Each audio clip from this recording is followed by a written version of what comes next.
یسوع مسیح کے نام سے السلام علیکم پیارے بھائی اور بہن، آپ لوگوں کو یاد ہوگا کہ گئے سو وقت ہم سلاطین کی دوسری کتاب باب 17 اور اس کی آیت 3 سے غور کرنا شروع کرے تھے، اور ہم باب 17 کو ختم کرے تھے۔ اس کے بعد ہم باب 18 اٹھائے تھے اور اس کے پہلے 6 آیتوں پہ غور کرے تھے، اور ہم دیکھے تھے کہ حزقیہ اونچے مقاموں کو دور کر دیے اور ستونوں کو توڑ دیے اور یسیرتوں کو کاٹ ڈالے، اور پیتل کا سانپ جو موسیٰ بیابان میں قائم کرے تھے اس کا چکنا چور کر دیے، کیونکہ لوگ پیتل کے سانپ کی عبادت کر رہے تھے۔ تو پیارے بھائی اور بہن، اب ہم کلام میں آگے بڑھیں گے اور پڑھیں گے سلاطین کی دوسری کتاب باب 18 اور اس کی آیت 7۔ یہاں لکھا ہوا ہے، اور خداوند اس کے ساتھ رہا، اور جہاں کہیں وہ گیا کامیاب ہوا، اور وہ شاہ آسور سے منحرف ہو گیا اور اس کی اطاعت نہ کی۔ اس نے فلسطینیوں کو غزت اور اس کی سرحدوں تک نگہبانوں کے برج سے فصلدار شہر تک مارا۔ اور حزقیہ بادشاہ کے چوتھے برس، جو شاہی اسرائیل ہوشیہ بن ایلا کا 7واں برس تھا، ایسا ہوا کہ شاہی آسور سلمانصر نے سمریا پر چڑھائی کی اور اس کا محاصرہ کیا، اور 3 سال کے آخر میں انہوں نے اس کو لے لیا، یعنی حزقیہ کے چوتھے سال، جو شاہی اسرائیل ہوشیہ کا 9واں برس تھا، سمریا لے لیا گیا۔ پیارے بھائی اور بہن، حزقیہ ایک بہادر آدمی تھے۔ ان کے حکم کے مطابق یہودا آسوریوں کے خلاف اپنا دل سخت کرے اور فلسطینیوں کو بھی ہرائے۔ حزقیہ کے 6ویں برس کے حکومت میں سلمانصر، جو آسور کا بادشاہ تھا، سمریا لے لیا۔ شمال کے حصے کی بادشاہت شکست کھائی اور کچھ بھی نہیں رہا۔ آسوریوں کے اور یہودا کے بیچ میں بھی ایک دیوار نہیں تھی، اور بادشاہ حزقیہ کافی مصیبت میں آ گئے تھے۔ آیت 11 اور 12 میں لکھا ہوا ہے، اور شاہ آسور اسرائیل کو آسر کر کے آسور کو لے گیا اور ان کو خلا میں اور جوزن کی ندی خبور پر اور مادیوں کے شہروں میں رکھا، اس لیے کہ انہوں نے خداوند اپنے خدا کی بات نہ مانی، بلکہ اس کے عہد کو، یعنی ان سب باتوں کو جن کا حکم خداوند کے بندے موسیٰ نے دیا تھا، عدول کیا، اور نہ ان کو سنا نہ ان پر عمل کیا۔ تو جب یہ لوگ خدا کے حکموں کے مطابق نہیں چل رہے تھے، تو خدا ان لوگوں کو ان کے دشمنوں کے ہاتھوں میں کر دیا۔ آیت 13 اور 14 میں لکھا ہوا ہے، اور حزقیہ بادشاہ کے 14ویں برس شاہ آسور سنہرب نے یہودا کے سب فصلدار شہروں پر چڑھائی کی اور ان کو لے لیا، اور شاہی یہودا حزقیہ نے شاہ آسور کو لکیس میں کہلا بھیجا کہ مجھ سے خطا ہوئی، میرے پاس سے لوٹ جا، جو کچھ تو میرے سر کرے میں اس سے اٹھاؤں گا۔ سو شاہ آسور نے 300 قیمتار چاندی اور 30 قیمتار سونا شاہ یہودا حزقیہ کے ذمے لگایا۔ تو پیارے بھائی اور بہن، حزقیہ جو ہیں شاہ آسور کے خلاف جانا چاہتے تھے، مگر انہوں کامیاب نہیں ہوئے، اور کیونکہ انہوں کامیاب نہیں ہوئے تو ان کو قیمت چکانا ضروری ہے۔ آیت 16 میں لکھا ہوا ہے، اس وقت حزقیہ نے خداوند کی ہیکل کے دروازوں کا اور ان ستونوں پر کا سونا، جن کو شاہ یہودا حزقیہ نے خود منوایا تھے، اتاروا کر شاہ آسور کو دے دیا۔ یہ ہوگا۔ اب ہم کلام کے وہ حصے پہ آئیں گے جہاں دوسری بار سنہرب یہودا کے خلاف آتا ہے۔ ہم پڑھیں گے آیت 17۔ پھر بھی شاہ آسور نے ترتان اور رب سارس اور رب شاخی کو لاکس سے بڑے لشکر کے ساتھ حزقیہ بادشاہ کے پاس یروشلم کو بھیجا، سو وہ چلے اور یروشلم کو آئے، اور جب وہاں پہنچے تو جا کر اوپر کے تالاب کی نالی کے پاس جو دھوبیوں کے میدان کے راستے پر ہے کھڑے ہو گئے۔ تو یہاں سنہرب ایک بڑی فوج جو ہے یہودا کے خلاف کھڑا کرتا ہے اور یہودا کو چمکاتا ہے۔ آیت 18 اور 19 میں لکھا ہوا ہے، اور جب انہوں نے بادشاہ کو پکارا تو الیاقیم بن خلقیہ جو گھر کا دیوان تھا، اور شبنا منشی، اور آصف محرر کا بیٹا یواخ ان کے پاس نکل کر آئے، اور رب شاخی نے ان سے کہا، تم حزقیہ سے کہو کہ مالک معظم شاہ آسور یوں فرماتا ہے، تو کیا اعتماد کیے بیٹھا ہے؟ پیارے بھائی اور بہن، دو چیزیں یہودا کے لوگوں کے سامنے رکھے رب شاخی ان لوگوں کو چمکانے کی کوشش کرتا ہے۔ آیت 20 اور 21 میں لکھا ہوا ہے، تو کہتا تو ہے پر یہ فقط باتیں ہی باتیں ہیں کہ جنگ کی مصلحت بھی ہے اور حوصلہ بھی، آخر کس کے برتے پر تو نے مجھ سے سرکشی کی ہے؟ دیکھ، تجھے اس مسلے ہوئے سرکندے کے عصا یعنی مصر پر بھروسہ ہے، اس پر اگر کوئی ٹیک لگائے تو وہ اس کے ہاتھ میں گڑھ جائے گا اور اسے چھید دے گا۔ شاہ مصر فرعون ان سب کے لیے جو اس پر بھروسہ کرتے ہیں ایسا ہی ہے۔ تو پیارے بھائی اور بہن، یہ معلوم رکھتے ہوئے کہ حزقیہ مصر پہ بھروسہ کر رہے ہیں کہ شاہ مصر ان کی مدد کو آئے گا، تو رب شاخی ان لوگوں کو یہ بتانا چاہتا ہے کہ مصر ان لوگوں کی مدد نہیں کر سکتا، ان لوگوں کو مصر سے مدد نہیں مل سکتی۔ آیت 22 میں لکھا ہوا ہے، اور اگر تم مجھ سے کہو کہ ہمارا توکل خداوند ہمارے خدا پر ہے، تو کیا وہ وہی نہیں ہے جس کے اونچے مقاموں اور مذبحوں کو حزقیہ نے ڈھا کر یہودا اور یروشلم سے کہا ہے کہ تم یروشلم میں اس مذبح کے آگے سجدہ کیا کرو؟ تو پیارے بھائی اور بہن، جب حزقیہ اونچے مقاموں کو ہٹا دیے تو سنہرب یہ سمجھا کہ حزقیہ زندہ اور سچے خدا کے مذبحوں کو ہٹا دیے۔ سنہرب یہ نہیں سمجھ سکا کہ جو مذبحیں حزقیہ اپنے ملک میں سے ہٹا دیے وہ غیر معبودوں کے مذبحیں ہیں۔ حزقیہ یہ کام کر کے خدا کو خوش کرنا چاہتے تھے، اور یہ بات سنہرب نہیں سمجھ سکا۔ حزقیہ اپنے ملک میں سے ناپاک چیزوں کو ہٹا دیے تھے۔ یہودیاں صرف ایک مذبح پہ عبادت کرنا تھا جو یروشلم میں تھا، یعنی کہ خدا کی عبادت مذبح کے پاس یروشلم میں ہوتی تھی۔ لوگ یہاں سوختنی قربانیاں چڑھاتے تھے۔ یہ بات سنہرب نہیں سمجھ سکا۔ سنہرب کو ایسا دکھا کہ جب حزقیہ کو خدا کی ضرورت تھی اس وقت انہوں خدا کو اپنے پاس سے دور کر دیے، مگر سنہرب کا یہ خیال بالکل غلط تھا۔ آیت 23 میں لکھا ہوا ہے، اس لیے اب ذرا میرے آقا شاہ آسور کے ساتھ شرط باندھ، اور میں تجھے 2000 گھوڑے دوں گا، بشرطے کہ تو اپنی طرف سے ان پر سوار چڑھا سکے۔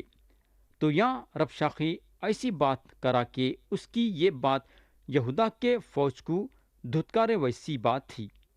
آیت 26 میں لکھا ہوا ہے، تب الیاقیم بن خلقیہ اور شبنا اور یواخ نے رب شاخی سے عرض کی کہ اپنے خادموں سے آرامی زبان میں بات کر، کیونکہ ہم اسے سمجھتے ہیں، اور ان لوگوں کے سنتے ہوئے جو دیوار پر ہیں یہودیوں کی زبان میں باتیں نہ کر۔ تو پیارے بھائی اور بہن، یہودیاں شہر کے دیوار پہ بیٹھے تھے یہ دیکھنے کے لیے کہ کیا کیا ہو رہا ہے، اور جو باتیں رب شاخی کے اور حزقیہ کے بزرگوں کے بیچ میں ہو رہا تھا یہ لوگاں دیوار پہ سے سن رہے تھے۔ یہ رب شاخی چاہتا تھا کہ جو لوگ دیوار پہ بیٹھے ہیں وہ سارے باتیں سننا جو باتیں انہیں یہودا کے بزرگوں کے سامنے بول رہا تھا۔ یہ رب شاخی سارے لوگوں کو ڈرا دینا چاہتا تھا تاکہ ان لوگاں اپنے آپ کو بغیر لڑے کے شاہ آسور کے حوالے کرے ویسا۔ آیت 28 اور 29 پڑھیں گے۔ پھر رب شاخی کھڑا ہوگا اور یہودیوں کی زبان میں بلند آواز سے یہ کہنے لگا کہ مالک معظم شاہ آسور کا کلام سنو۔ بادشاہ یوں فرماتا ہے کہ حزقیہ تم کو فریب نہ دے، کیونکہ وہ تم کو اس کے ہاتھ سے چھڑا نہ سکے گا۔ تو یہاں رب شاخی جو ہیں لوگوں کے دل و دماغ کو پلٹانا چاہتا تھا۔ رب شاخی لوگوں کو اپنے گرفت میں لینا چاہتا تھا۔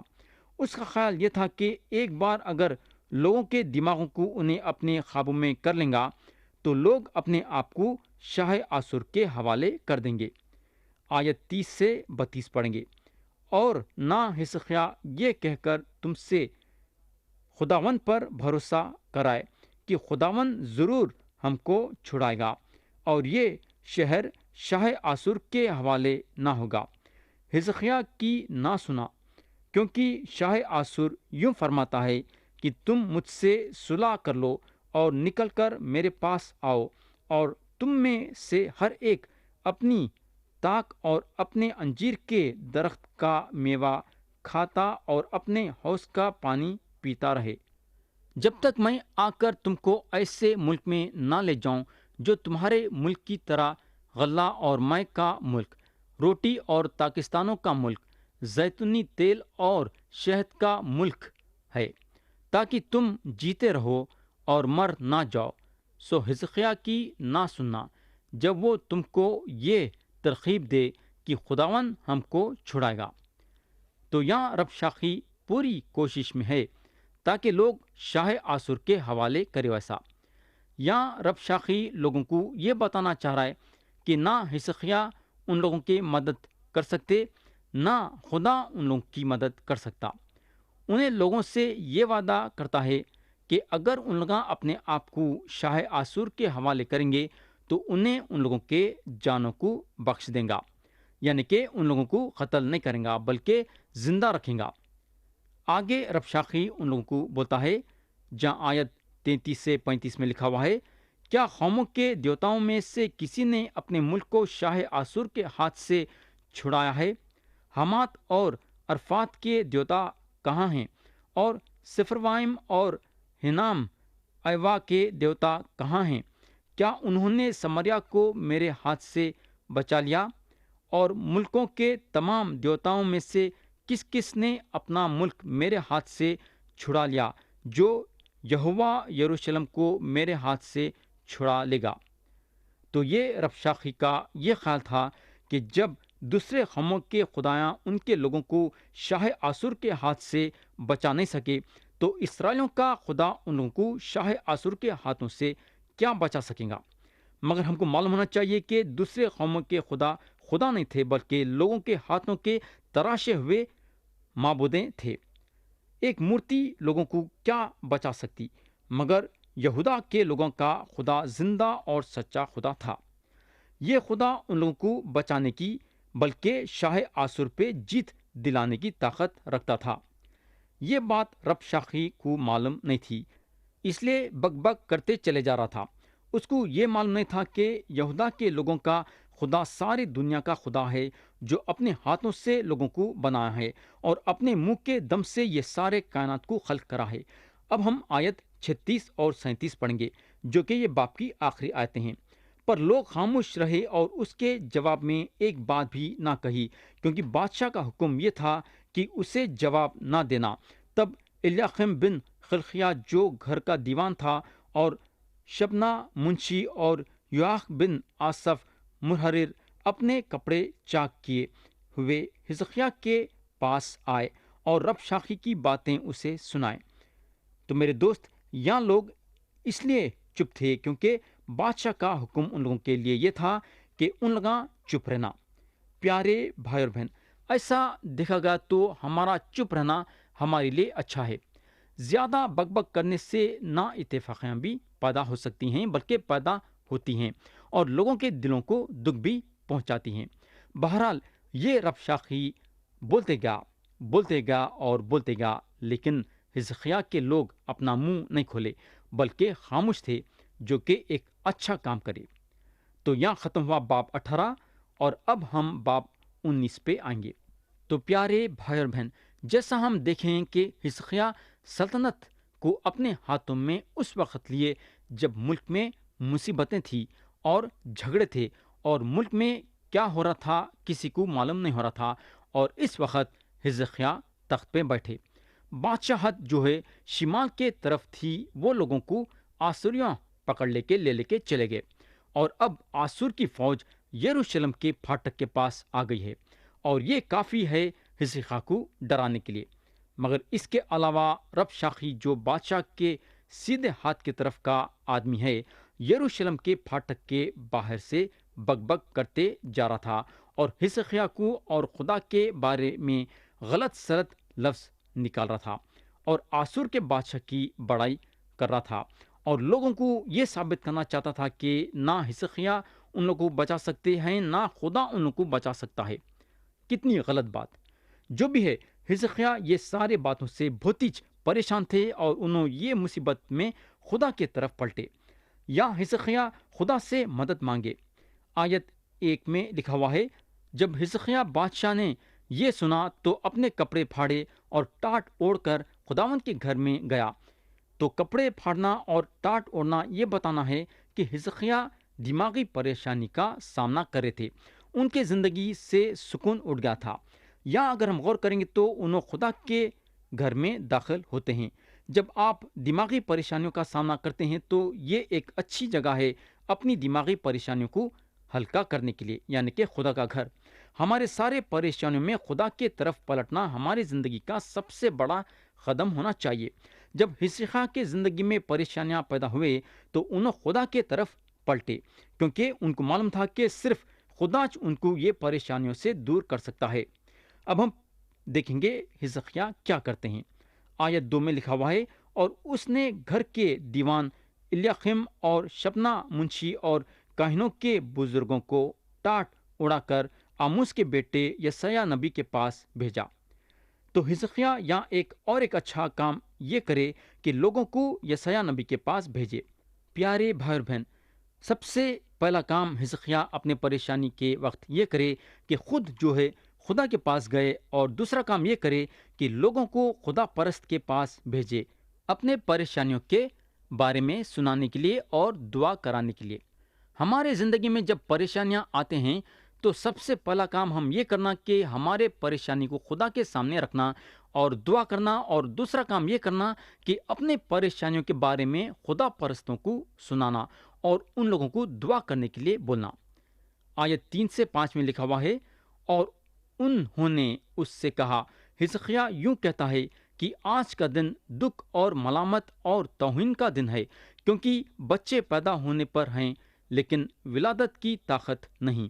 شاید خداوند تیرا خدا رب شاخی کی سب باتیں سنے جس کو اس کے آقا شاہ آسور نے بھیجا ہے کہ زندہ خدا کی توہین کرے، اور جو باتیں خداوند تیرے خدا نے سنی ہیں ان پر وہ ملامت کرے گا۔ پس تو اس باقیہ کے لیے جو موجود ہیں دعا کر۔ پس حزقیہ بادشاہ کے ملازم یسایہ کے پاس آئے۔ تو پیارے بھائی بہن، حزقیہ دعا میں بے حد یقین کرتے تھے۔ انہوں تو خدا سے دعا کرے، مگر چاہتے ہیں کہ یسایہ نبی بھی ان کے لیے دعا کرنا۔ حزقیہ اپنے پریشانی اور مصیبت کو خدا کے سامنے رکھے۔ پیارے بھائی بہن، ہم جب تک یہ دنیا میں زندہ رہیں گے ہماری زندگی میں مصیبتیں ضرور آئیں گی۔ ہم جو ہے مصیبتوں سے بچ نہیں سکتے، مگر خدا چاہتا ہے کہ ہم ہمارے مصیبتوں کو اس کے سامنے اپنے منہ سے اقرار کرنا، یعنی کہ دعا کرنا۔ اب ہم آیت 6 اور 7 پڑھیں گے۔ یسایہ نے ان سے کہا کہ تم اپنے آقا سے یوں کہنا کہ خداوند یوں فرماتا ہے کہ تو ان باتوں سے جو تو نے سنی ہیں، جن سے شاہ آسور کے ملازموں نے میری تکفیر کی ہے، نہ ڈر۔ دیکھ، میں اس میں ایک روح ڈال دوں گا، اور وہ ایک افواہ سن کر اپنے ملک کو لوٹ جائے گا، اور میں اسے اسی کے ملک میں تلوار سے مروا ڈالوں گا۔ پیارے بھائی بہن، آپ کو معلوم ہونا چاہیے کہ یسایہ نبی کی یہ پیشن گوئی واقعی میں پوری ہوئی، اور یہاں اگر ہم دیکھیں گے تو یسایہ نبی یہ لوگوں کا یہ باتوں کے ذریعے سے ہمت اور حوصلہ بڑھاتے ہیں۔ تو پیارے بھائی بہن، یا میں کلام کو ختم کروں گا یہ دعا کے ساتھ کہ خدا ہم سب کو آج کے کلام کے ذریعے سے برکت دے، یسوع مسیح کے نام سے آمین۔